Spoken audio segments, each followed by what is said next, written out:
Bonjour à tous. Je commence en français parce qu'il y a une profonde raison et dans le même temps une liaison avec l'initiative d'aujourd'hui. Je vais premièrement souligner la nature cosmopolite de la ville de Montréal. Une ville où notre Institut italien de culture opère quotidiennement et une ville qui a une propension très particulière. Je pense que Montréal est une exception dans les Amériques et je crois dans le monde entier parce que dans la ville de Montréal, nous avons une quotidienne coexistence de peuples, des civilisations, des cultures et donc des langages aussi. C'est la raison parce que dans la ville de Montréal, toutes les personnes sont capables, ont la capacité de parler 3, 4 langues dans le même temps. Et je pense que ces conditions est la condition pour une ouverture culturelle. Et cette situation, cet milieu culturel où la coexistence est l'esprit principal a une autre caractéristique, c'est-à-dire le partage de la culture, le partage de la vie quotidienne.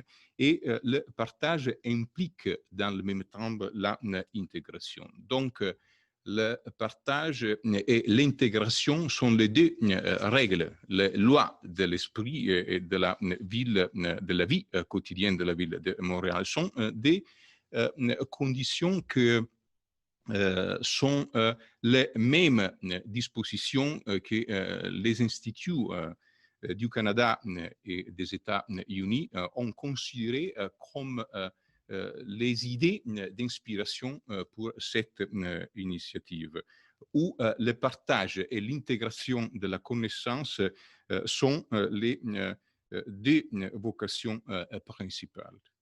Le programme des conférences dédiées à Raffaello Sanzio dans l'occasion de la 5e centenaire de la mort de Raffaello Sanzio est un projet conçu par les 7 instituts italiens de culture qui sont actifs dans les États-Unis et du Canada. Et c'est pour moi l'occasion pour exprimer ma gratitude aux collègues qui sont à la direction des instituts italiens de culture, et particulièrement à Valeria Rumori, qui est directrice de l'Institut italien de culture de Los Angeles, à Anna Maria Di Giorgio, qui est directrice de l'Institut italien de culture de San Francisco, Luca Di Vito, qui est directeur de l'Institut italien de culture de Chicago, Paolo Barlera, qui est directeur de l'Institut italien de culture de New York, à Emanuele Amendola, directeur de l'Institut italien de culture de Washington D.C. Et finalement, mon cher ami Alessandro Ruggera, qui est directeur de l'Institut italien de culture de Toronto. C'est tous les réseaux des instituts italiens de culture de l'Amérique du Nord et du Canada qui ont conçu ce programme de conférences dédiées à Raffaello.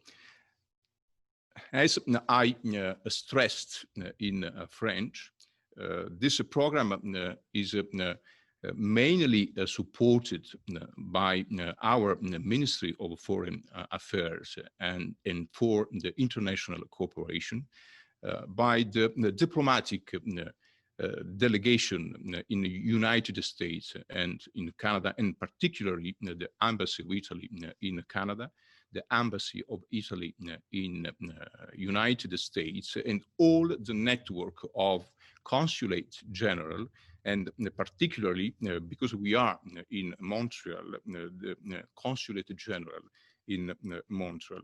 As I I've already stressed, two values are the inspiring ideas of our project, completely devoted to the fifth centenary of Raffaello Sancho's death. The idea of sharing, and secondly, the idea of integrations, because we are really convinced that these two ideas are so fundamental idea for spreading culture and knowledge, generally speaking. I want to express my gratitude, and we are in this context very proud of this project. My heartfelt gratitude to Professor Stefano Jossa, coming from the Royal Holloway University of London, is a professor of Italian studies, and as moderator to my everlasting friend, Dario Brancato, who is a professor of Italian studies at the Concordia University in Montreal. It goes without saying that my intention is, as you can imagine, to save time.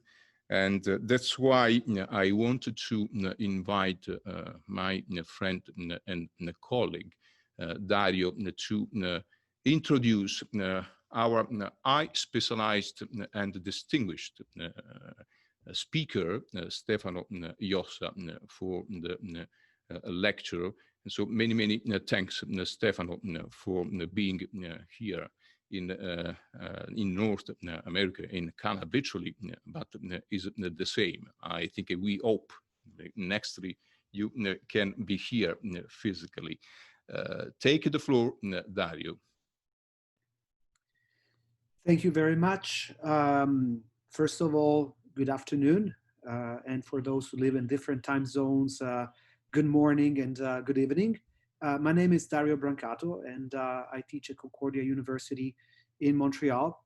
And it is with great pleasure that I would like to introduce our speaker today, Stefano Jossa, who is a reader at Royal Holloway University of London. Stefano Jossa, on top of being a dear friend of mine, is also an accomplished scholar, a specialist in the Renaissance, but is also a public intellectual who is engaged in contemporary Italian culture.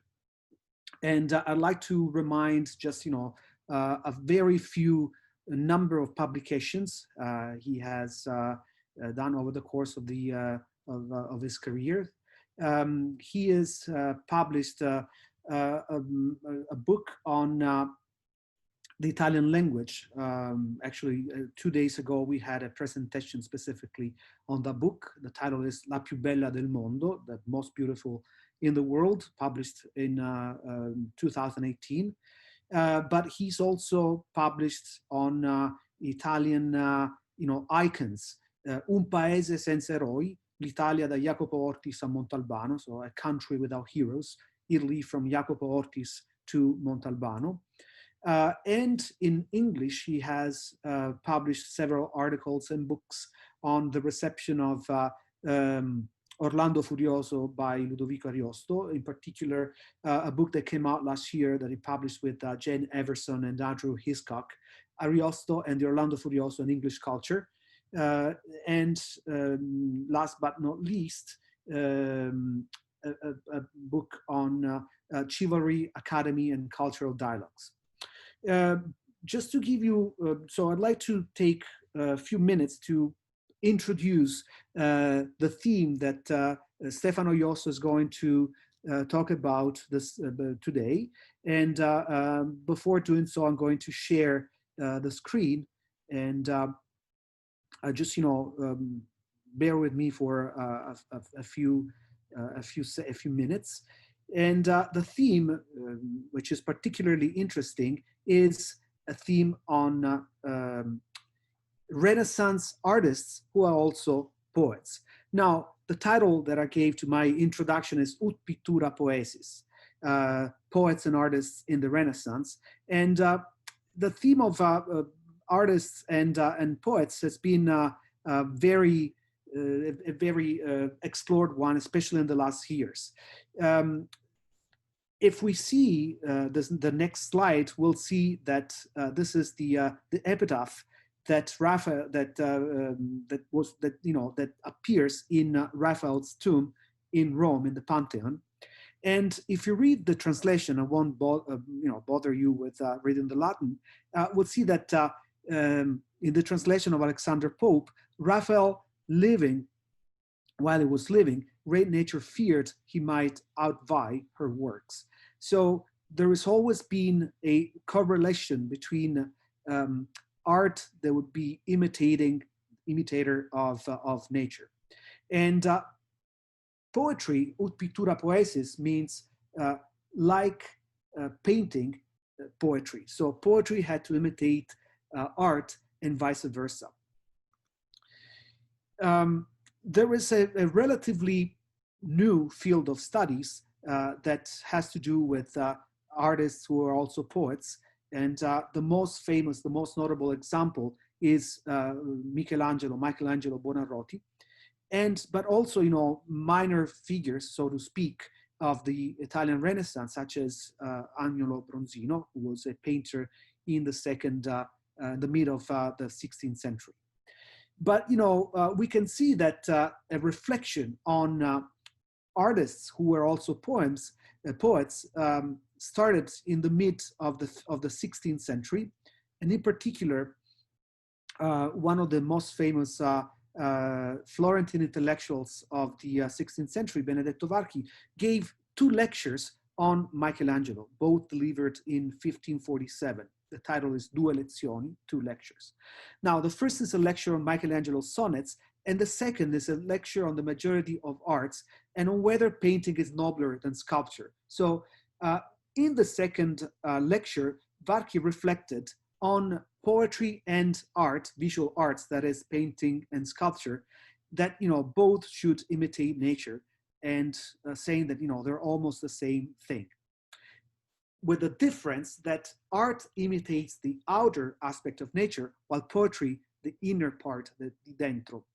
Although artists may use prudence, that is prudenza, to express feelings, emotions in their works.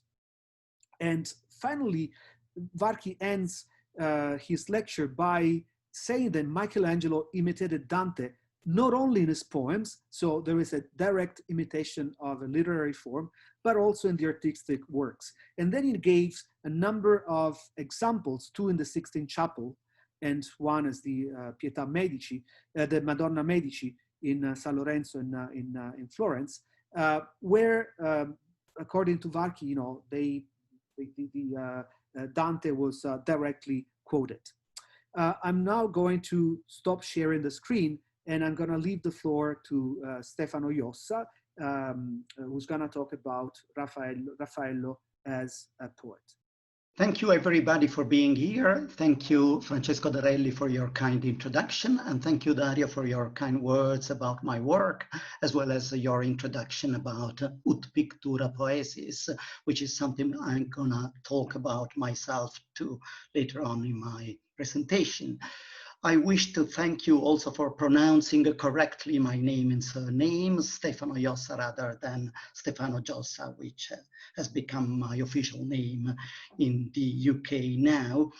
And also for pronouncing correctly my university, Royal Holloway, rather than Royal Holiday, as most students used to call it, or Royal Holloway, as most Italians used to call it, due to the assonance with Halloween.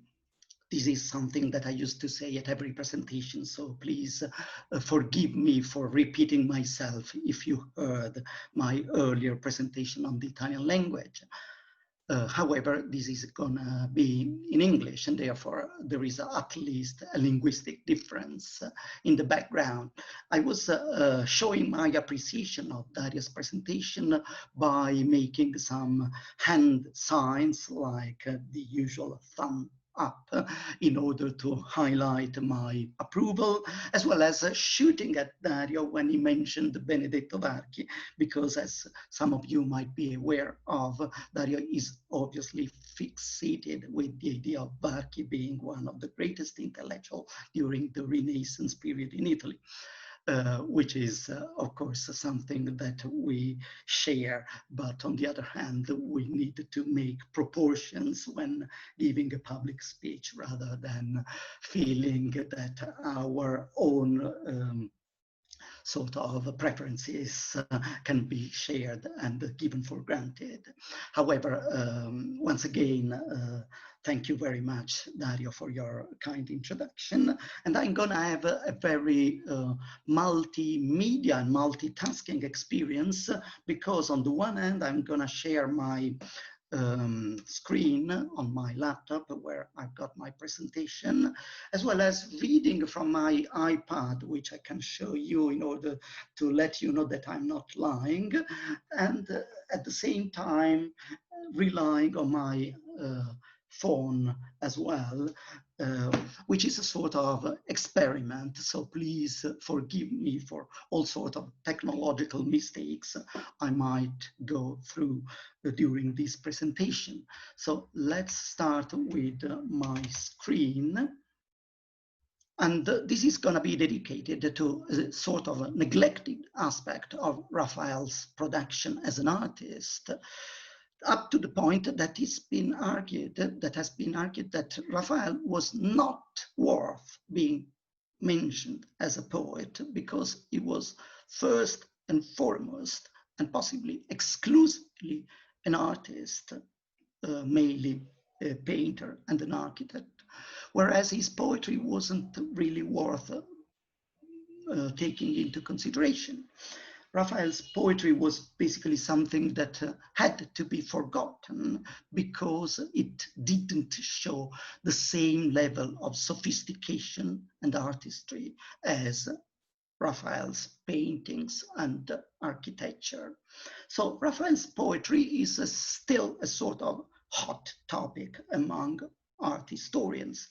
It's become a sort of erudite curiosity in most recent scholarship. For example, the recent exhibition at the Scuderie del Quirinale in Rome has got a room dedicated to painting and poetry, pittura e poesia, which is a sort of insight into a minor activity in Raphael's production. It's something not to be taken too seriously, something we should deal with cautiously, and especially something that is mostly related to his biography rather than his artistic skills and his art. So this is a challenging title, challenging because it includes sort of a reassessment and re-evaluation of something that has traditionally been neglected by most scholars, especially in the field of art history. And my aim is to demonstrate that there is a correlation between painting and poetry in Raphael's experience. So you'll forgive me for not dealing in depth with Raphael's sonnets, but mostly trying to connect them to Raphael's paintings. So first of all, I want to locate Raphael within the experience of the confrontation as well as the comparison between poetry and the arts.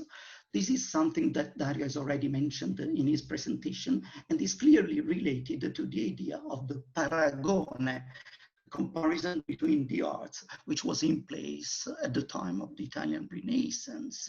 This is something that has got classical origins and comes from the very famous and influential statement by Simonides of Chios, that poema pictura loquens, pictura poema silens, poetry is a speaking picture, painting a silent poetry. And of course, Horace's sentence, ut pictura poesis, poetry resembles painting. So where shall we locate Raphael in the production of literature at the time of the Italian Renaissance? He was, of course, among the masters of painting at the time, and has always been included in a sort of a trinity of great masters alongside Leonardo da Vinci and Michelangelo Buonarroti. By the side, I wish to reproach Dario for saying Michelangelo, which is something that I deeply regret, but of course it's my personal preference, and I know that it's a common saying in English and especially in America. However, I would like to stress that the original pronunciation is just Michelangelo. However, on the one hand, we have the man without letters, homo senza lettere, Leonardo da Vinci, who continuously stressed his belonging to the arts only, detaching himself from literature, and then he sort of intellectualization and sophistication literature might bring with itself, whereas Michelangelo was proud of being a poet and has been acknowledged in Cesare Balbo's definition, pittor, sculptor, architettor, poeta, as one of the universal geniuses of the Italian Renaissance. Where is the place of Raphael? Does he belong to Leonardo or to Michelangelo? Does he fit in the middle? What's Raphael's location in this debate, which highlights the extent to which painting and poetry were in dialogue at the time, and of course relying upon each other, which is something we should address during this presentation. But let's start with a sort of lateral point of view.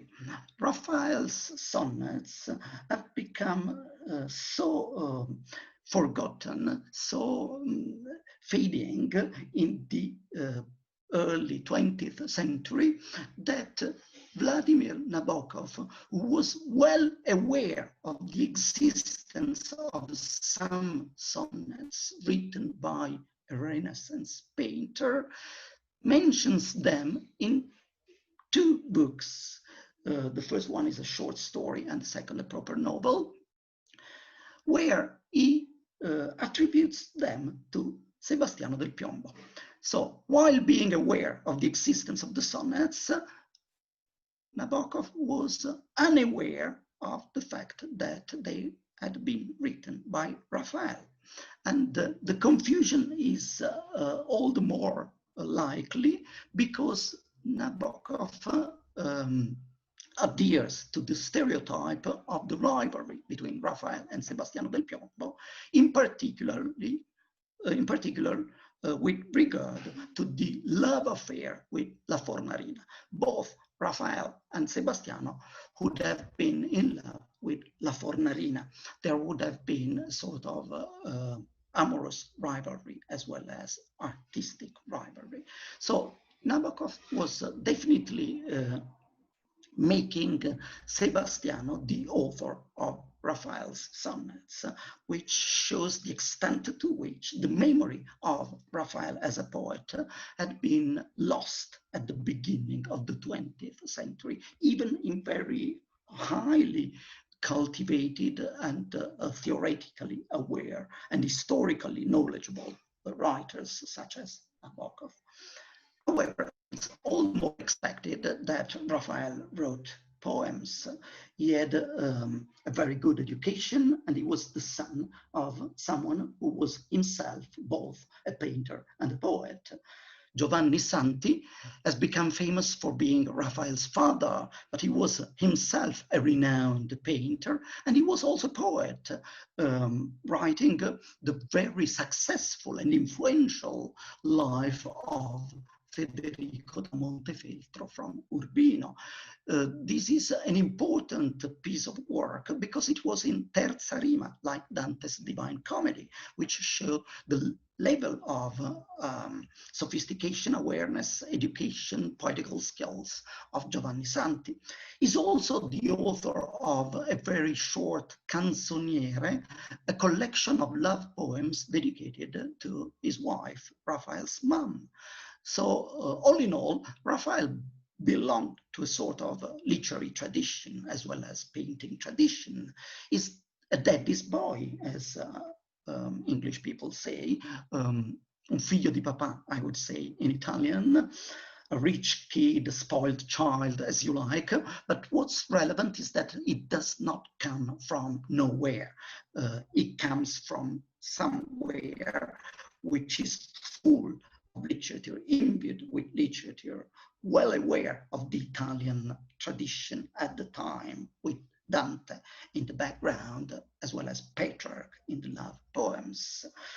Giovanni Santi was also a man of theater, and therefore he was definitely part of a sort of literary establishment in the courtly environments at the end of the 15th century. And this is where Raffaello comes from.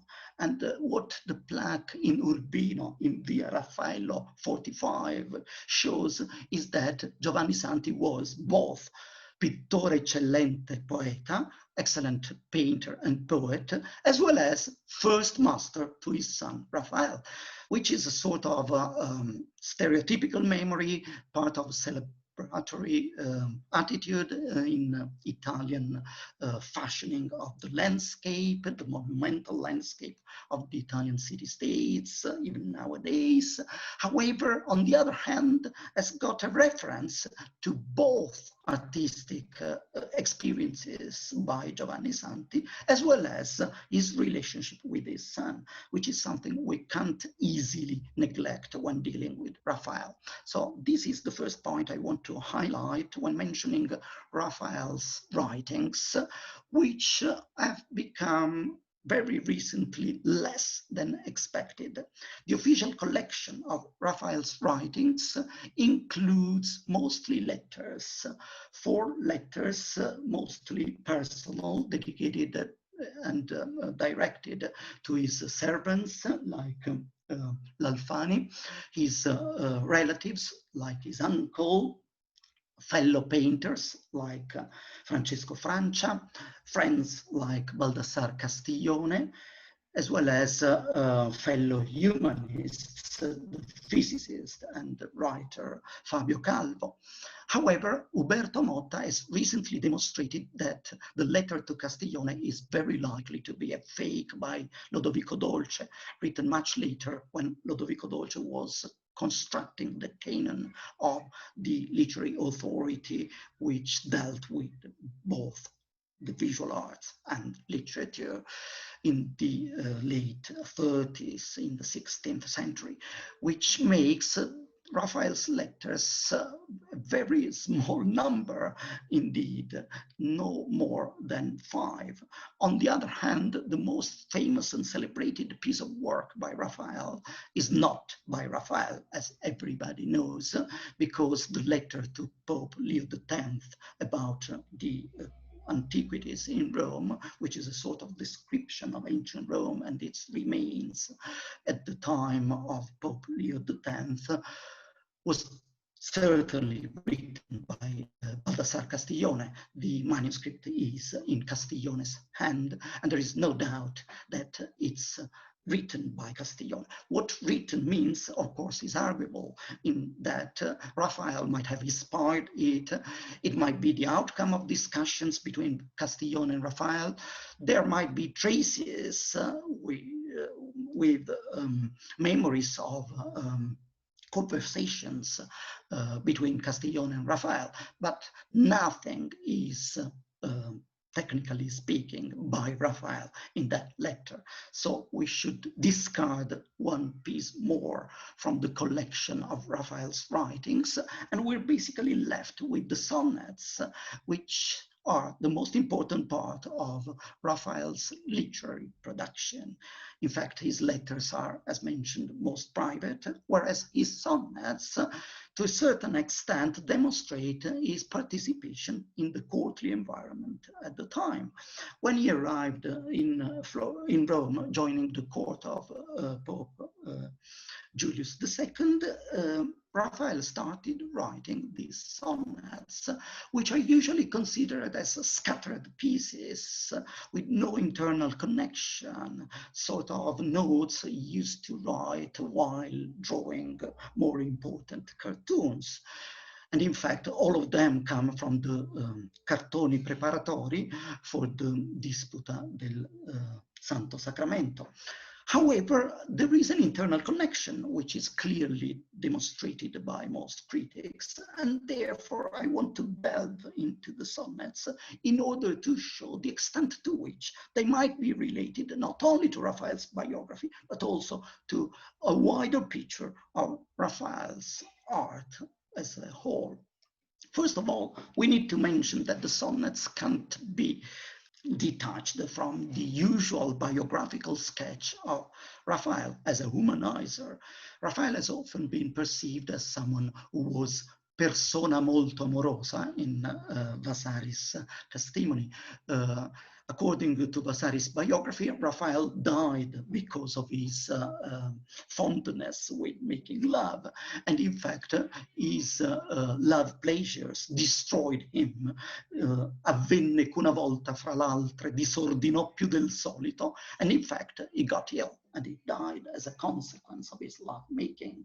So this portrait of Raphael as someone who was a great flatterer as part of his courtly belonging, as well as his ability to seduce women, his being a humanizer, has become a stereotype in Raphael's reception, up to the point that Raphael has often been painted in his relationship with La Fornarina. And it's usually thought that his writing is related to his love story with La Fornarina.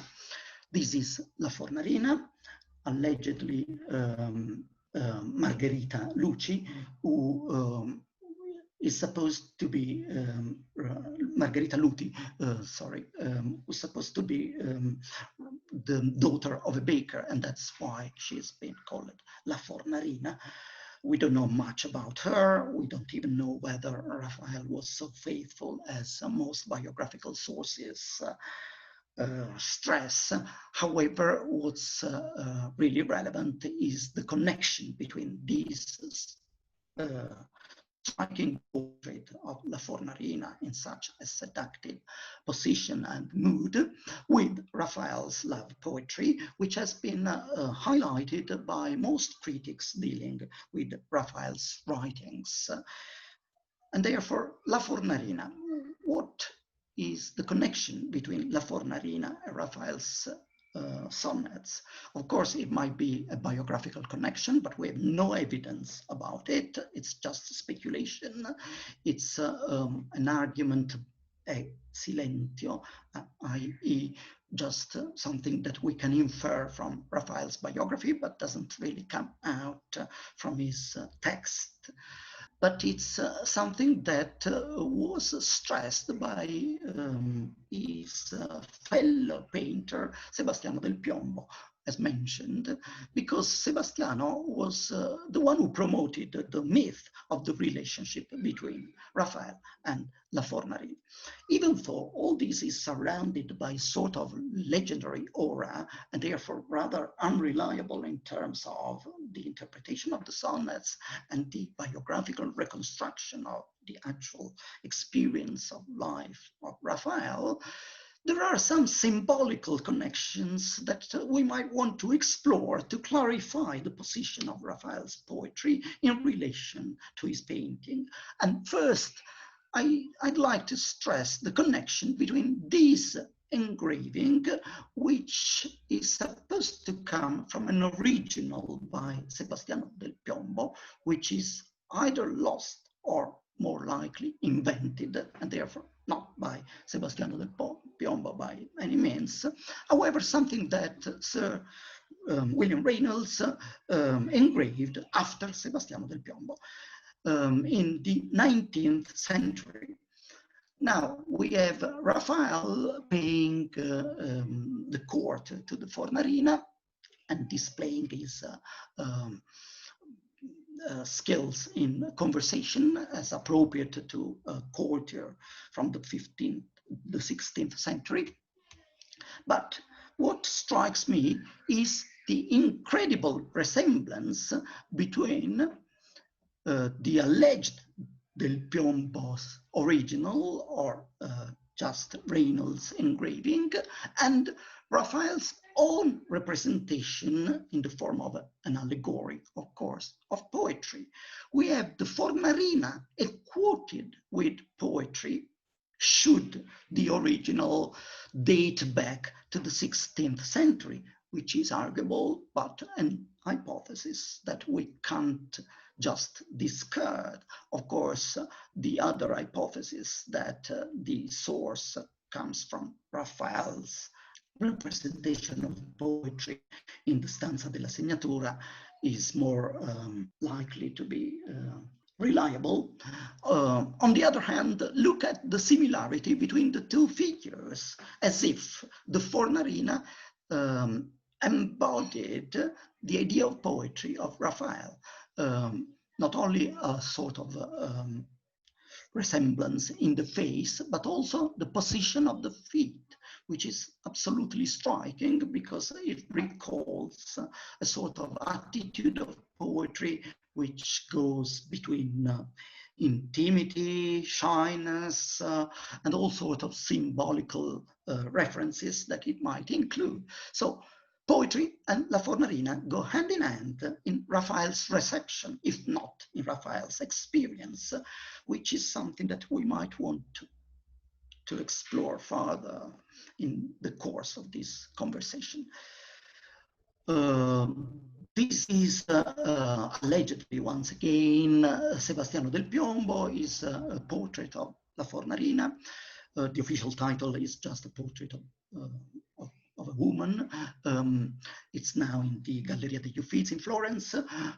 It was attributed to Raphael until the beginning of the 20th century. It's been attributed to Giorgione too, and therefore there are some doubts still in the air, even though most art historians now agree that this is Sebastiano del Piombo, and therefore the connection between Sebastiano del Piombo, Raphael, and La Fornarina would be there, even though it's still arguable that this is La Fornarina, and there is no evidence that there is a specific connection with the woman Raffaello knew and was fond of in Rome at the time.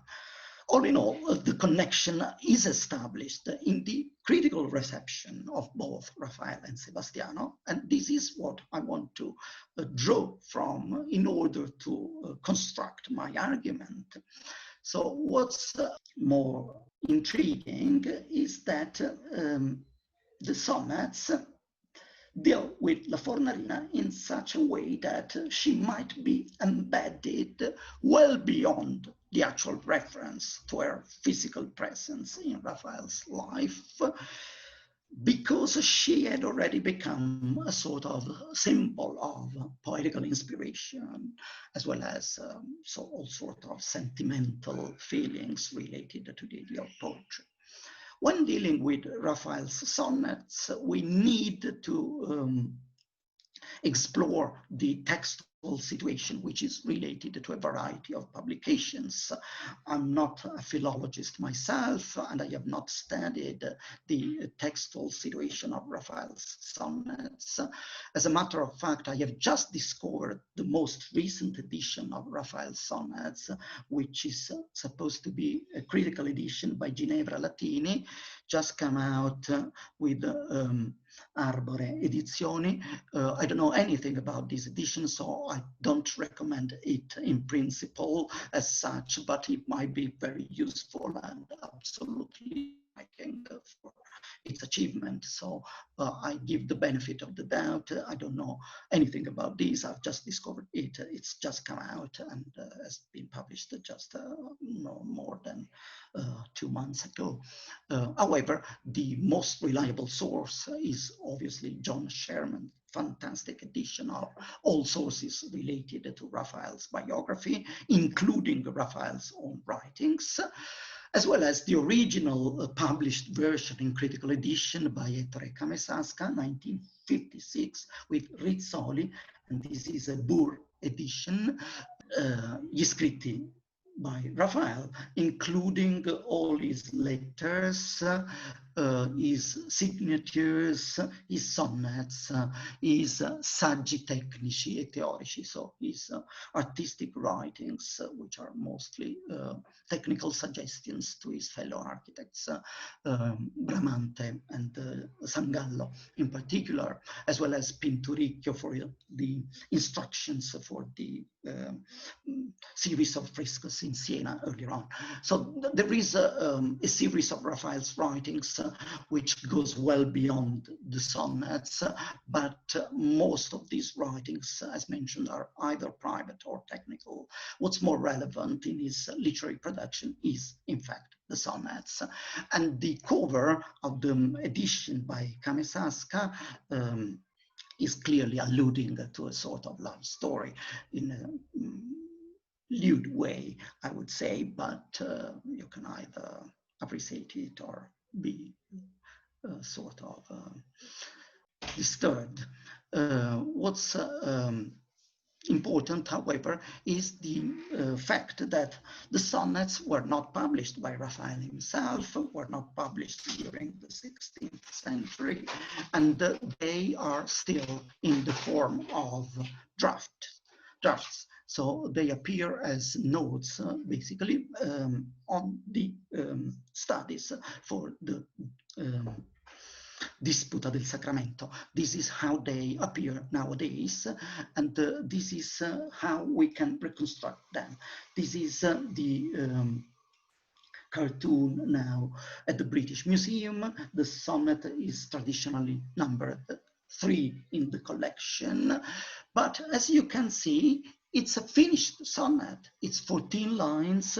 There are some repentances, pentimenti, i.e. corrections that Raphael made himself, which show the level of attention and care Raphael put in writing his sonnets, even though they were not published and they were not meant to be published. They might have been recited orally, they might have been read in sort of official gatherings.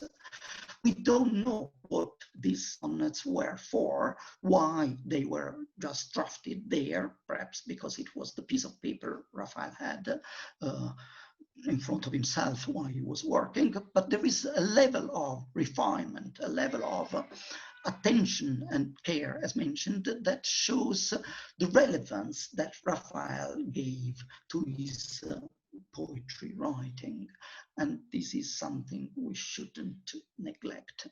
This is again the sonnet in the British Museum, and this is the transcription too, which is particularly useful because Raphael's handwriting is not that clear, even though this is the most legible among the sonnets in sort of finished form with some corrections, as you can see. He changed, for example, the time, l'ora sesta, in verse 9 of the sonnet, but I don't want to discuss this further because I have a lot of slides to show you, and what I want to focus on is the construction of the group of the sonnets, which is something that hasn't been highlighted enough, to my opinion. This is another of the sonnets in the Ashmolean Museum now, and again, preparatory drawings for the Disputa, and you can see that the level of variance is so high that Raphael almost rewrote his sonnet in another form, so as to show that he really wanted to achieve some sort of poetical refinement. And this is something I think we shouldn't dismiss as a sign of scarce competence and attention. It is, on the other hand, something that shows Raphael's care for his poetry. Another example from the Albertina in Vienna, and what I'd like to highlight is that the text is exactly the same as that from drawing in the British Museum, which means that Raphael was also copying his sonnets, and therefore he was sort of promoting them. We don't know how, to what extent, how things worked at the time, but this is a sort of manuscript, autographic spreading of his own work. And there are variants again, so it shows the level of importance Raphael gave to his own writing. Again from the Albertina, just to show you how the sonnets appear at present, what form they have. However, all in all, the fame of the sonnets, as mentioned, wasn't particularly good. In fact, most critics received them in such a way that they dismissed the sonnets. Some of the critics, at the moment of the rediscovery of the sonnets, when they were highlighted by art historians in the 17th century first, and then the 18th century, just dismissed them. And for example, the German painter and curator Johann David Passavant maintained that these sonnets, I quote, do not possess a high poetic value, adding that a certain grace may be perceived in them, as if he wanted to justify Raphael for writing them, while the Italian artist Francesco Longhena was much harsher in judging them. For charity's sake, dismiss from your mind the thought of printing these two sonnets, which are forgeries. Raffaello himself is so luminous that he stands in no need of the praises of speculators. These two sonnets are not his. At a period when writings exhibited such polish, when from the great Michelangelo, we can say now, emanated poetry worthy of high admiration, we cannot show Raffaello in a ragged coat.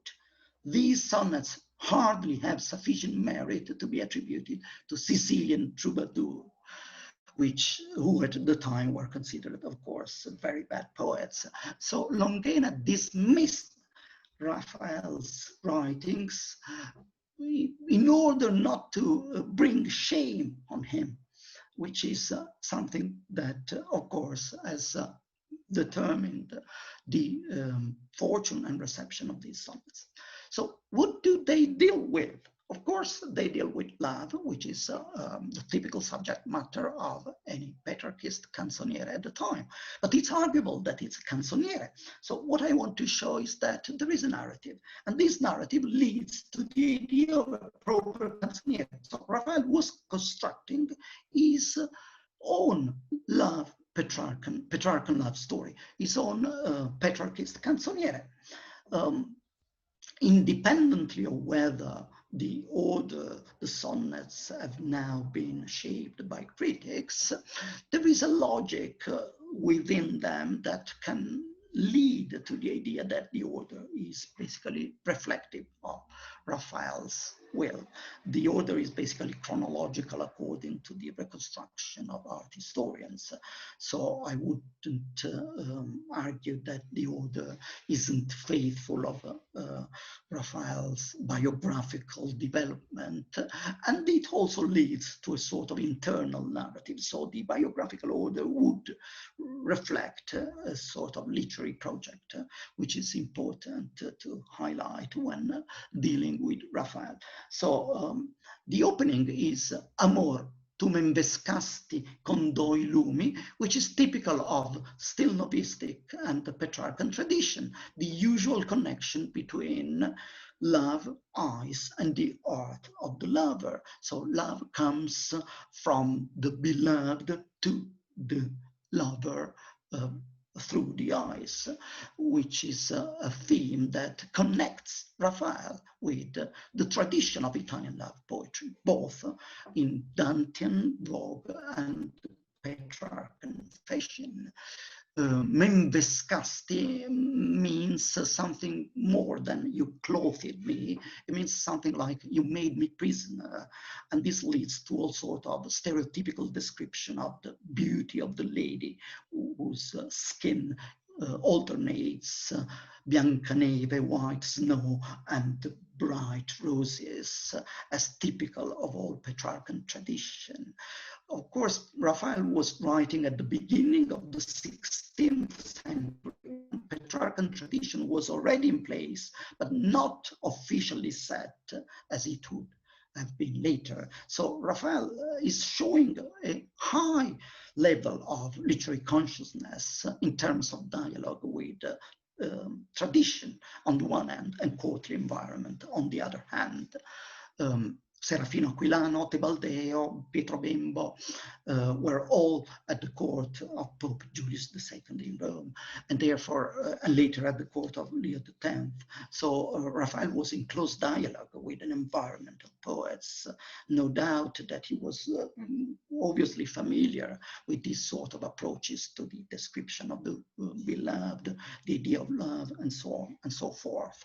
So after highlighting the level of literary consciousness of Raphael in his writing, I would like to show that Raphael was also presenting his love experience in a sort of spiritual way, and it's narratively meaningful that he's dedicating his second sonnet to a comparison with the mystery of St. Paul, who couldn't refer what he had experienced when coming back from paradise, which means that Raphael is also referring to Dante's own vision, which included a comparison with Paul.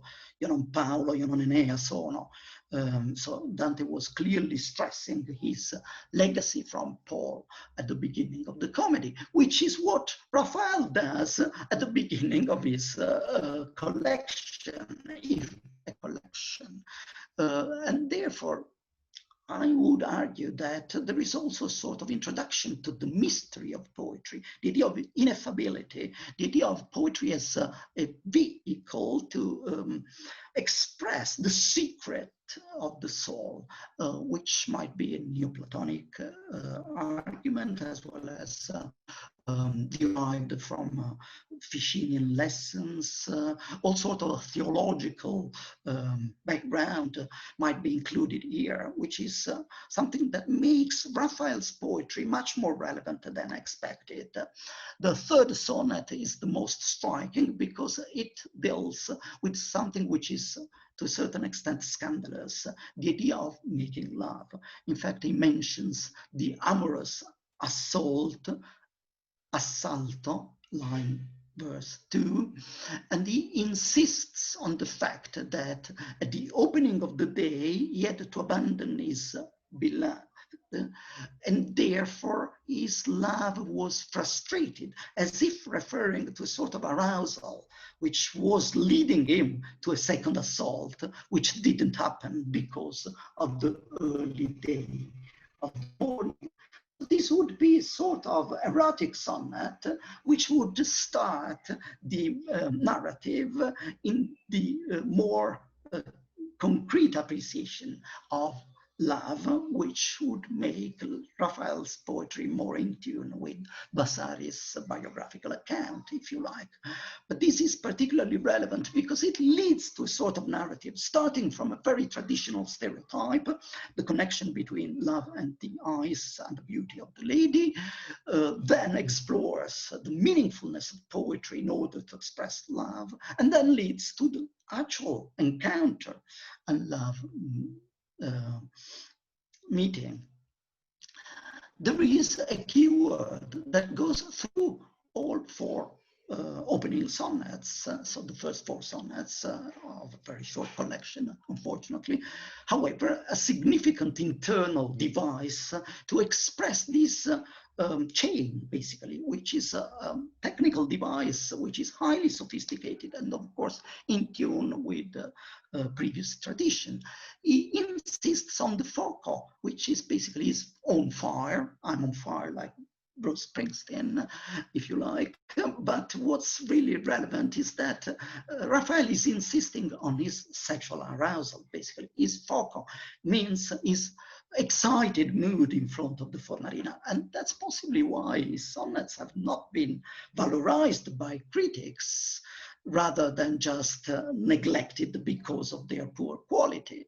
There might be a sort of prudery in front of such a great artist, which moralists couldn't really accept as someone who was dealing with love in such an explicit way.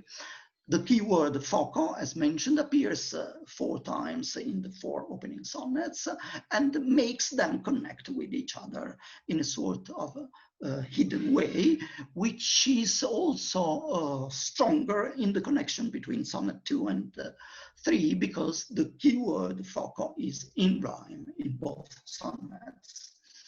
If you like, you can enjoy yourself by making all sorts of connection between the rhyming schemes too, but I don't want to delve too much into these because I wanted to come to the understanding of the importance of the collection, the idea underneath the collection, and the link between the collection and Raphael's paintings, which has always been denied by critics.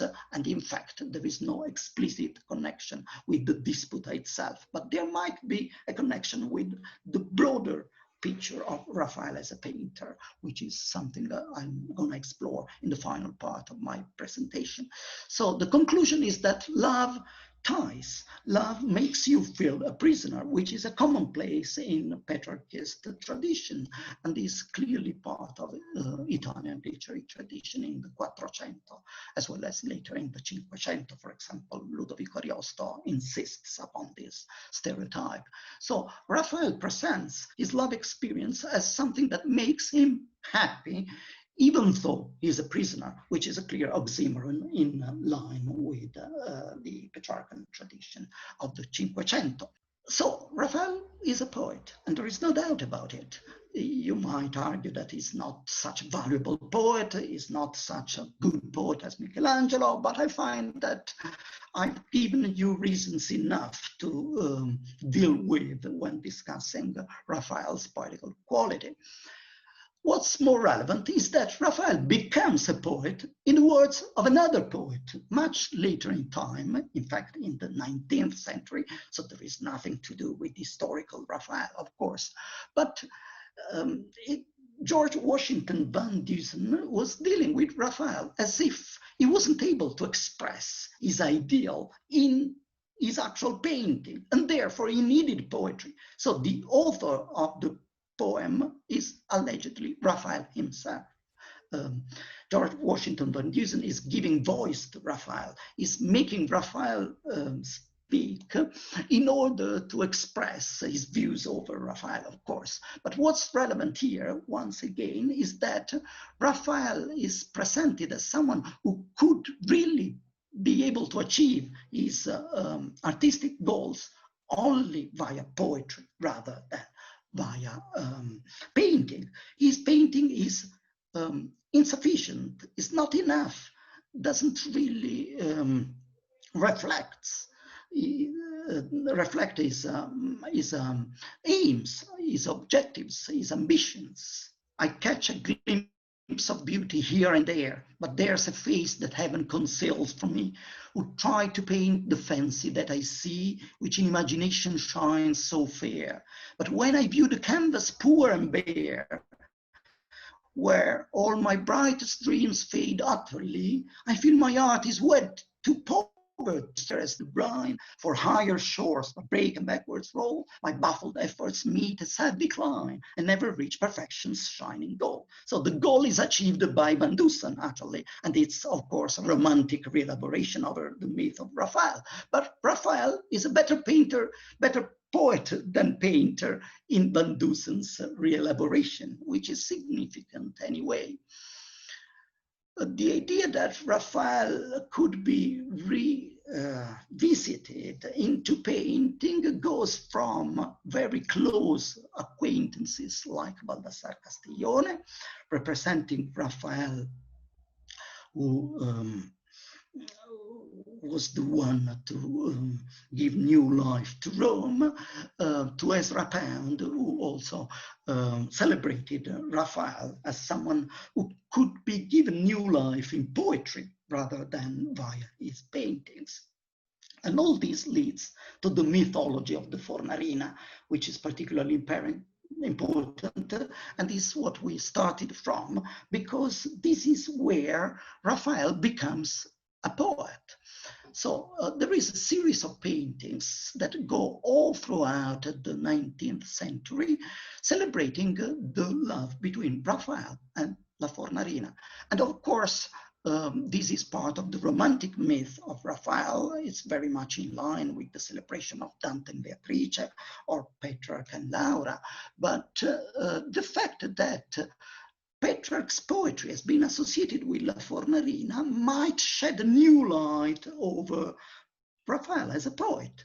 I'll go through these paintings very quickly because they don't say much about poetry and Raphael's own poetry, actually, but they might say more when seen later in a new light. So I go very quickly through this series of paintings just to show you the extent to which they were widespread and going from all sorts of environment, from the French very influential classicist Jean-Auguste Dominique Ingres to the Italian romantic painters like Giuseppe Sogni or Cesare Mussini, Felice Schiavoni, Federico Faruffini in a more realistic fashion, Francesco Valaperta, as well as later Francesco Gandolfi.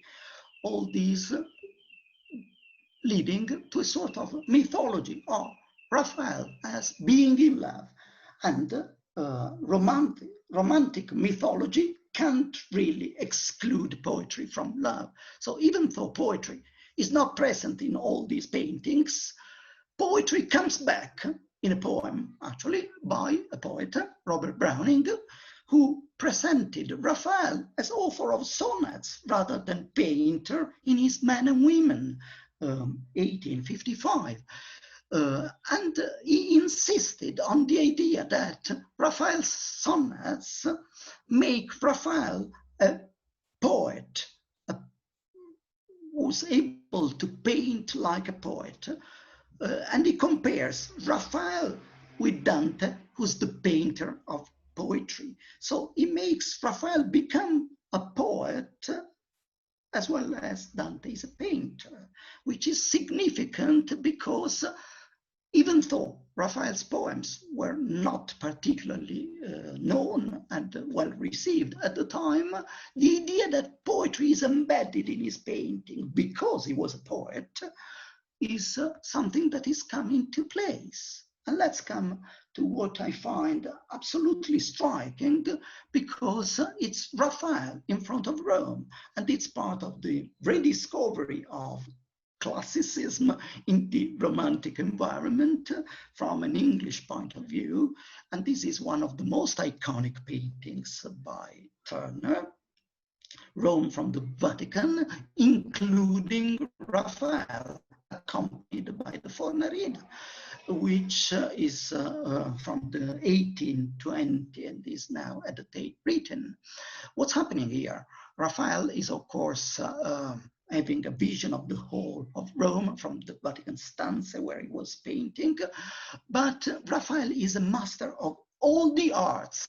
In fact, he is painted among his own paintings, but with reference to all the other muses, including music, sculpture too. And therefore, I can't go through the various symbols here because the reproduction is slightly disturbing. But all in all, critics have agreed. I'm plead you to bear with me and to accept what I'm saying. I'll give you all the references if needed. Critics have basically agreed that this is a representation of the arts, and Raphael would be including as all Renaissance geniuses, all the arts, like the universal geniuses, Leon Battista Alberti, Michelangelo. So Turner would be making of Raphael the universal genius, encompassing all the arts, like Alberti and Michelangelo. However, there is something missing, which is poetry. And I would argue that poetry is not missing at all, because it's included in the sort of daydreaming mood of Raphael towards the Fornarina. So poetry would be the Fornarina. The muse for poetry would be the Fornarina herself, which is what we have explored earlier on, and can lead to the most recent representation of this mythology in a very nice print by Joel Peter Witkin. So this mythology has a long duration in Western culture. But my conclusion leads to something that is rather un-Raphaelesque in the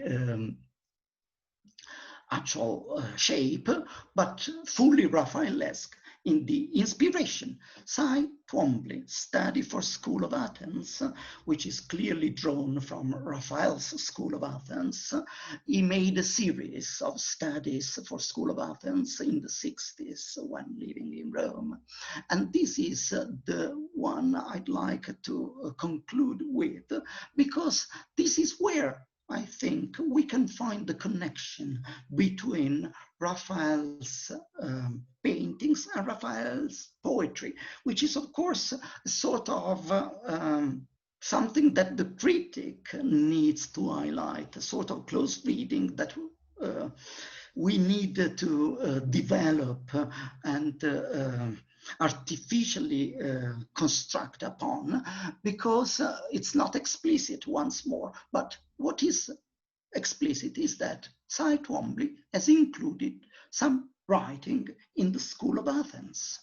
There are some notes and scribbles in this revisitation of the School of Athens. It is unlikely that Cy Twombly was taking inspiration from the actual School of Athens only. This would be a sort of tribute to Raphael, including all of Raphael Cy Twombly was aware of, in particular his sonnets, so his writings on the preparatory drawings for the Disputa.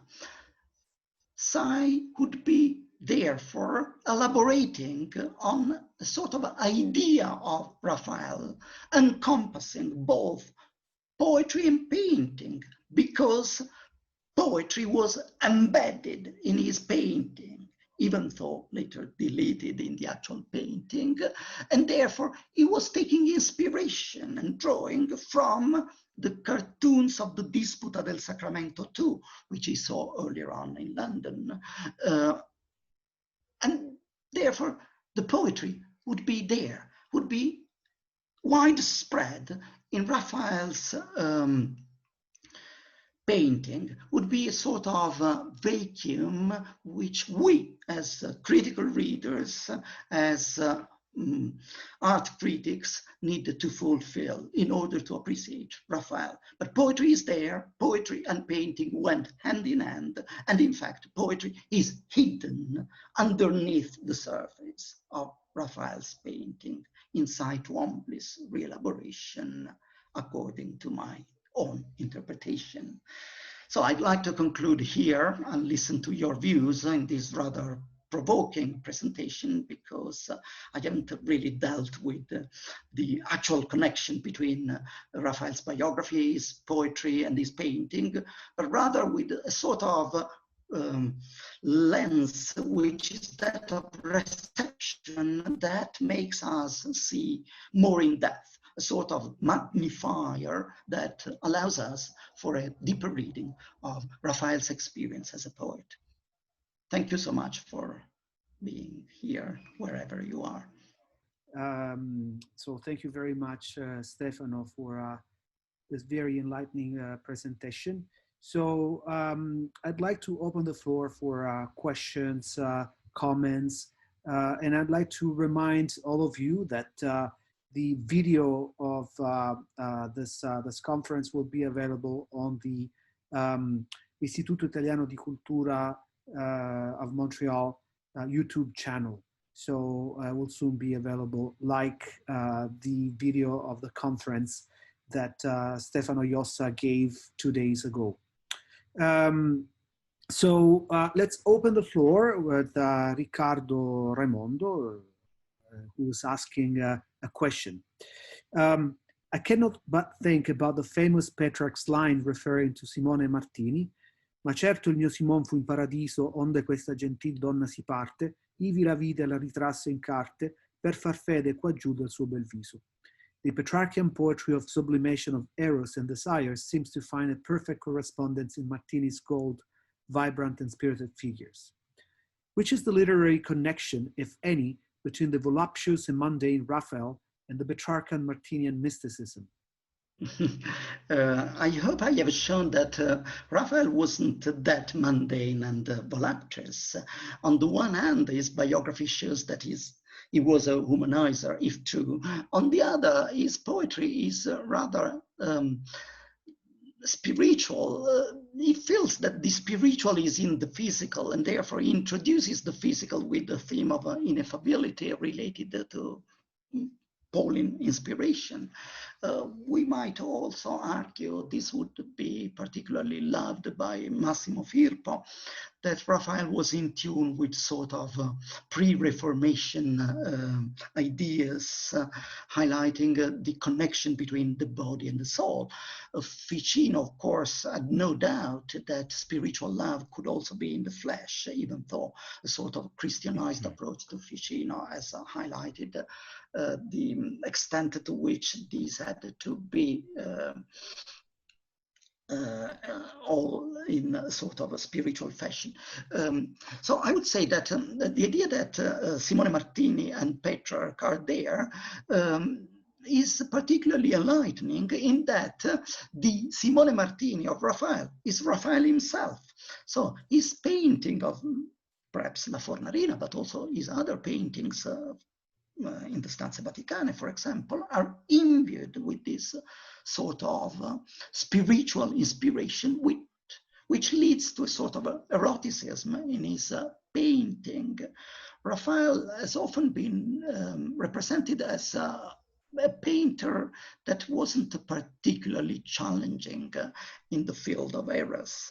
He was mundane in his life, but most of his painting is sacred, and therefore Raphael is not so much connected with some sort of Petrarchan inspiration.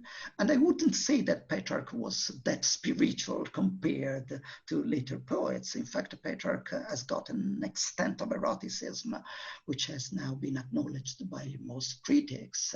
So when referring to Simone Martini, I don't think that Petrarch was just spiritualizing further his Laura, but he was also addressing the possibility of a physical image, which was also related to the physical presence of Laura. And therefore, I would complicate what you say and wish to thank you a lot for your question, which is very useful, thought-provoking, and particularly engaging. Okay, so we have another question from Michael Montgomery. Were Raphael's sonnets written during an earlier period in Rome, a few years before he was likely to have met Margherita Luti? Look, I don't know, because first of all, I'm not a biographer of Raphael, and secondly, because nobody knows. I mean, the biography of Raphael is, of course, well reconstructed as long as we have documentation. But since we have no documentation as far as his meeting with Margherita Luti is involved, we can't really say when they met. And of course, we can't really say whether these sonnets are dedicated to the actual Fornarina or Margherita Luti.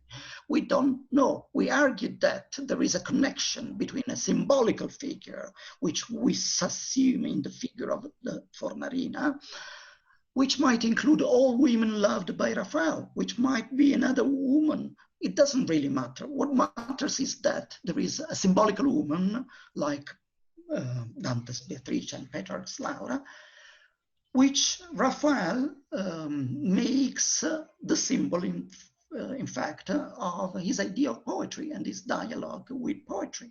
So this is what we have in place, 5 sonnets dedicated to a woman with an internal development, independently of whether this woman is the historical Fornarina, the historical Margherita Luti.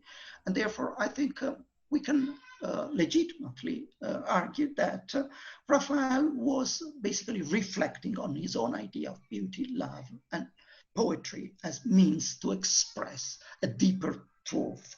And that's very important, because perhaps we're no longer allowed to describe Raphael's paintings, since through his poems, we need now to delve into his paintings to seek for further meanings, which is something that, of course, symbolical criticism has put forward, but most critics have discarded. And that's particularly intriguing, I think, if what I argue for might lead to a sort of rethinking of Raphael's painting, with a dialogue with theological thinking, poetical thinking, literary environment, and so on and so forth. Raphael has always been considered a courtier in that he was very well acquainted with Baldassare Castiglione, but nothing has been said about how Castiglione's idea on literature and the visual arts might have dialogued with Raphael's own ideas. Nothing has been said about the likely conversations with Serafino Aquilano and Pietro Bembo at the court in Rome. So Raphael is a sort of mystery on this respect. And that's why I think we should be allowed to infer hidden meanings wherever we can find, of course, some ground to go for it. Thanks a lot, Stefano, for your lecture, which I found very full of insightful and inspiring ideas, as you usually do. And I have 2 considerations. The first one was really striking, the fact that Raffaello is a sort of exception in the Renaissance time as a poet. I think, for instance, other cultural tradition, for instance, the Chinese civilization, where the poetry is a very important element of the painting tradition. All the Chinese scrolls with painting have 1 or 2 lines which are verses of poems. In many cases, a sort of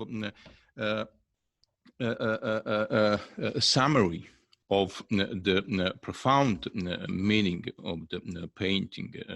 And in China, in traditional China, the painter usually is a poet. So we have this very unbelievable figure in the literary and general speaking cultural Chinese tradition. The second question is, according to my point, very provocative question. I know you visited the master exhibition devoted to Raphael at the Scuderie del Quirinale. You published, unfortunately, exclusively in Italian, review published in this Italian journal, Antinomie, where you stressed 2, I think, points. The first one, particular experience in COVID-19 time for a visitor to visit an exhibition. Secondly, you have a different idea on the concept of all the exhibition. Could you share your opinion, your point of view? Yes, no problem with it. I'll let everybody have the review if they like, typing it here. So in case they can access it, it's in Italian only, unfortunately. Of course, my visit was definitely undermined by the fact that it came at the time of COVID-19, and therefore it was a very poor visit, I must say. All people wearing masks, only 5 minutes for room. There was a gong inviting you to leave the room after 5 minutes. You couldn't really go up and down, which is the main purpose for visiting an exhibition in a critical way, because you want to make connections. And therefore I find everything rather upsetting and appalling. But this made me reflect on the actual quality of the exhibition. Of course, the exhibition is fantastic. There is no doubt about it. The sole presence of Raphael in exhibition is necessarily fantastic. So it's a marvel, it's wonderful, it's something everybody should go for. On the one hand. On the other hand, there is something that is not really convincing, because you don't know why there are some paintings in exhibition and others are not in the exhibition. Of course, they couldn't be there because they are in the Stanze Vaticane, for example, in some churches all throughout Italy. But I felt that an explanation was needed in order to locate Raphael's paintings in the exhibition among the much broader production of Raphael. Secondly, I felt that there was a lack of engagement with digitization and technology, because most of the paintings in the Stanze Vaticane could have been reproduced via some technological devices rather than just photographed in minuscule photographs that basically made the spectator perceive the drawings as just preparation for something better, which wasn't displayed in the exhibition and was elsewhere, which is not the case. The drawings are wonderful in themselves, and they could have been dealt with in a much more, I don't want to say professional, because I don't want to blame anybody for this, but in a much more sophisticated way, highlighting their connections with Raphael's background in Florence, for example, and their connections with Leonardo and Michelangelo, which is pretty obvious, with Masaccio, which is less obvious, with Verrocchio perhaps, and also the lesson from the masters from Umbria, which is completely neglected in the exhibition. So the exhibition goes backward and arrives to Raphael in Florence. What was before Florence? Raphael in Siena, Raphael in Umbria, nothing about that, as if Raphael was born much later than he was actually born. So there was something missing in the exhibition, and that's my opinion. Thank you very much. I appreciate it, really. I'm sorry, because I didn't want to criticize harshly anybody from the organization, because they've been really good in providing such a display of Raphael's works. But on the other hand, it could have been guided a bit better. Yeah, I agree. I think culture is a critical dialogue. That's the main mission of our activity. And you, Dario, do you want to say something? Seeing if there are other questions. There's one comment from Paolo Sebastiani. Thank you very much. And another one from Angela Calabria. Thank you for this moment of beauty and love in the time of cholera found in Raphael. This is something I'd like to comment on, because Raphael was called, and this is the title of my review, Medico del Mondo, which is something that both Castiglione and later Lomazzo, a Baroque painter, pre-Baroque painter, used to define Raphael, as if his art was able to be a medicine, a pharmacon to the world. At a time of corruption, disruption, destruction, Raphael was able to make the world revive through his art. And therefore, he could easily be a new doctor in our times, a physicist that makes us feel better after the pandemic. It is interesting that you referred to Raffaello as a doctor, because that was also the status of Marsilio Ficino.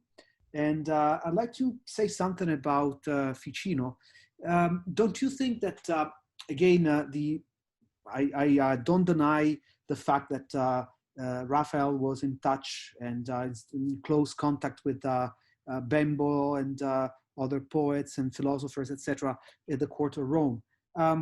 But, you know, finding in his poems references to Ficino might be a bit overstated or overrated.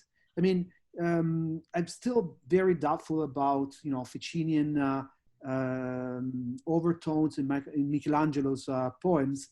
But, you know, what do you think about that? You know, just mentioning that passing by. Then I have another question. If, I think you're right. It's not because, you know, it says something about Varchi that, you know, but... I'd like to stress that what I said is basically speculation. I didn't use much evidence. I think it's fascinating to speculate on Raphael in order to develop critical thinking, as mentioned by Francesco D'Arelli earlier on. But there is no evidence that Raphael was such a well-educated person, that he was in deep dialogue with this community of poets in Rome. There is evidence that he was the son of a painter poet, and there is evidence that he was there. But what did he read? We don't know. How did he use his writing skills? We don't know. He didn't write much. In fact, he wrote just these sonnets, which are a very small part of his production overall compared to his paintings. But I think that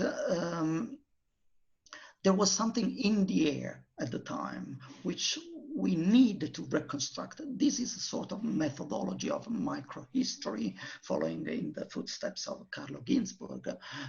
There is a sort of mentality. It's what we now call culture in a general way. So there was a culture at the time. It doesn't mean that everybody had read everything, but there were commonplaces, there were threads in the public discourse that were pointing at certain subjects. And this is certainly the case with the court at Rome and Raphael's environment. So perhaps Raphael hadn't read Ficino, but he was fully aware of Ficinian ideas, which were part of daily conversations in Rome. So we should reconstruct the cultural environment and the cultural memory in a wider way, rather than just with the positive sources. And this is what has been done a lot with Dante, for example, in this memory. He couldn't have read everything, all the fathers of the church, but he was definitely within an environment where the fathers of the church were daily read. And that's what happened with Raphael and Petrarchism, Raphael and Neoplatonism, Raphael and Ficino, I would. So we can say there were like indirect references. Although there were sort of participation in a common environment. Yeah, where... that is, yeah. It is possible that some of the ideas, you know, did trickle down to, you know, common parlay at the time when Raphael was in Rome. Okay, so I don't want to take the you know, monopolize the floor, so I'm asking again if you have other questions. And again, I'd like to remind you that this video will be available on the Italian Institute of Montreal on the YouTube channel. So. Yeah, Dario, I see Yasmin Shalal who raised the hand. Oui, bonjour. Bonjour. Je voulais te remercier pour cette belle présentation. Moi, personnellement, j'ai appris beaucoup. Je ne savais pas du tout que Raphaël avait écrit, même s'il n'a pas écrit beaucoup, mais quelques sonnets. Et je voulais juste mentionner que, effectivement, des artistes, des peintres, en général, c'est des artistes qui sont complets. Et donc, on a toujours cette part aussi de littéraire en eux qui qui dit beaucoup sur leur sensibilité. Et dans le cas de Raphaël, si j'ai bien compris la présentation de M. Jossa, donc c'était une façon aussi de, comment dire, de glorifier de son amour pour cette femme qu'il a tant peint. Et donc, merci beaucoup pour tout. Voilà. Merci. I can translate to English, or if you wish to, whatever you want. No, I have understood. Mon français est terrible, so I'll speak English, but I have understood clearly everything. So I don't have much to say about this, but that I think that the main purpose of my discourse is to demonstrate that Raphael was well within an environment that couldn't really separate literature and painting, as well as the various arts. And this is something that was received by Romantic mythology much better than positivist historicism. And that's my provocation here, which is something that deals with the idea that, as you say, artists were full-rounded figures at the time. And in fact, Raphael was no different from Michelangelo, even though they had, of course, different outcomes, different works, different ways of living and expressing themselves. We have another question from Bogna Public. In your view, was Raffaello more a product of the Urbino court, or Rome changed him? It's a very good question, because it goes to the reconstruction of Raphael at the exhibition at the Scuderia del Quirinale, where the main narrative is that everything came from the origins, even though the origins are finally neglected. But the continuity would be more important than the discontinuity. I think that Raphael owes a lot to Perugino, of course, but as a man of letters, I mean, as a humanist in the broader sense, he definitely changed with the experience at the court in Rome. So he clearly drew upon his experience in Florence and previously in Urbino and Siena and Perugia. But the environment of Rome stimulated him to become what he became. So there are, as always in history, continuities and discontinuities. I think that Raphael was definitely someone who adapted a lot. He was a typical courtier in that he made himself in tune with the environment he was working for and operating within. We have another comment by Michael Montgomery. I think Roman courtesans like Imperia Cognati might have been another inspiration for, and perhaps have exerted an influence upon, Raphael's poetry. I agree that it was part of the culture.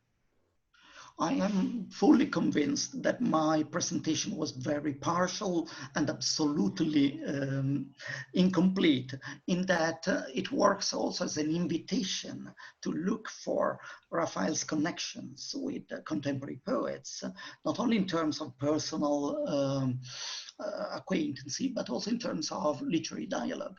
So critics should reread Raphael's sonnets in the light of Serafino Aquilano's sonnets, Tebaldeo's sonnets, and so on and so forth. Raphael should be put in context rather than just mentioned en passant as someone who wrote poems by chance.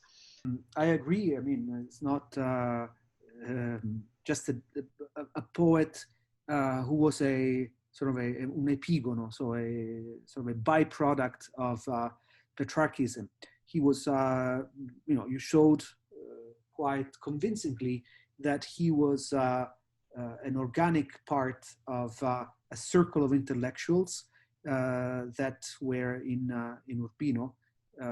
So I think, this is a very important point to take into consideration for future avenues of research. I think that's absolutely needed, in that Raphael is much more complex than usually perceived. And therefore, I would definitely invite people who work in the field better than I do to explore the potential of a different reading of his poems in a closer dialogue with his paintings. And from a philologist's point of view, the fact that, you know, Raphael went back to his poems and corrected them, there is a, you know, re-elaboration and process of, you know, polishing off his poems that, you know, doesn't come from someone who's an absolute beginner in poetry. So even though perhaps, you know, the intention of Raphael was not to publish his poems, nevertheless, the fact that he himself went back to the poems, and perhaps, we don't know, you know, perhaps he listened to, you know, feedback from other intellectuals, who knows, you know, would lead us to reconsider in a positive way, you know, his poetical production. We have another comment from Audrey Turner. The atmosphere working on the frescoes of Agostino Chigi, now called, and then it doesn't continue. So let's see if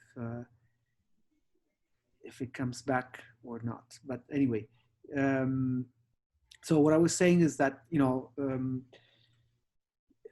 perhaps, you know, he changed his mind while he was composing.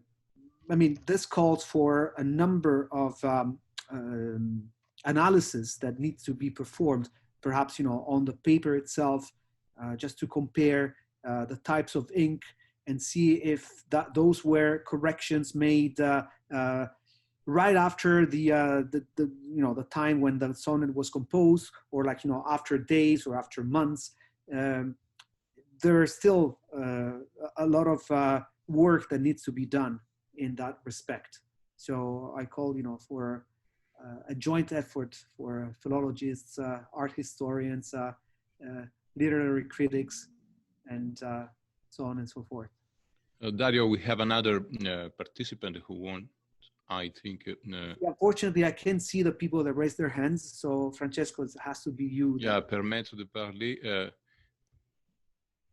It's Audrey. Yeah, unmute. Okay, I think you can. Sorry, I was trying to write and it hit the send. I'm on an iPad. I was just thinking, it's a terrific presentation. Thank you. I was just thinking about we talked about, of course, the court of Julius II. We talked about Leo X, but the more informal court, I think, that bears consideration is the fertile grounds of competition, camaraderie, and excellence that was in the home of Agostino Chigi. You know, his Villa Suburbana, which of course is now referred to as Villa Farnesina. There he had the freedom, and the Chigi and Julius as well, he had a court around him. And there are poems that are written about Chigi that would be discussed, like he is August from the time of the classic, and Julius being Julius Caesar. There were poems by Blasio Palladio and others that complemented Chigi, and that would have been performed formally, informally at dinners and so on. Raphael was part of this, so I could see a young man in this kind of environment, perhaps also being inspired to express himself. The other thing is, you know, they say Chigi, he encouraged the Fornarina to move in to the villa, because it was distracting Raphael from actually doing his work on the frescoes. So I think there is something to be said about the competition, the competitive environment, the camaraderie. Of course, these are things that I think could perhaps have contributed to an environment where he might have been stimulated to write poetry. Thank you. That's a terrific contribution to the discussion and to the development of this idea of Raffaello as a poet. I think the Orti Coriciani should be also taken into consideration. The idea that there was a humanist environment in Rome with Fedra Inghirami, whom Raphael painted himself. A portrait of Fedra is very famous and celebrated. And therefore, Raphael was definitely not only a friend, not only a painter in this environment, but someone who was sharing well beyond his official role, the culture of the group. And therefore, definitely, yes, Agostino Chigi and the experience at the court, as you say, of Agostino has to be taken into consideration. What I wanted to deal with was a sort of provocative approach to the idea that Raphael was more than a poet, more than a painter, sorry, but it doesn't mean to undermine his greatness as a painter. So I just wanted to show the extent to which there is a work to be done, which hasn't been done yet. Thanks, Stefano. And to conclude, thanks a lot to Stefano for this very attracting and exciting lecture. Thanks a lot to Dario for so wise moderator we have this afternoon. And the next appointment will be organized by the Italian Cultural Institute of Los Angeles, and the date is fixed on July the 8th. And the speaker will be Davide Gasparotto, who is a senior curator of the Getty Museum of Los Angeles. The title of The Making of a Master. Finally, my recommendation, take care, have a nice afternoon, night to Stefano, and we have to continue to support, firstly, culture, because I'm really profoundly convinced that culture is mainly a public experience. And to be honest, all public experience must be freely and available for all people. This is the mission of our activity. I think this is the mission of the Renaissance erudite who left a very important message for the generations. If you wanted to say goodbye, Stefano, I leave you the floor, and Dario as well. Thank you everybody for attending this space, virtual space, which I don't know how to call. Grazie a tutti per essere stati così attenti e partecipi. I hope to be able to come to Montreal in person one day. Yeah, it's our intention to enjoy the summer and have a safe life. Thank you very much to everybody, to Stefano and to Francesco D'Arelli, who have gracefully organized this event, and to the other directors of the Italian Cultural Institutes in North America. Thank you very much, and have a good rest of the evening, night, or day. Bye-bye. Bye-bye. See you next time.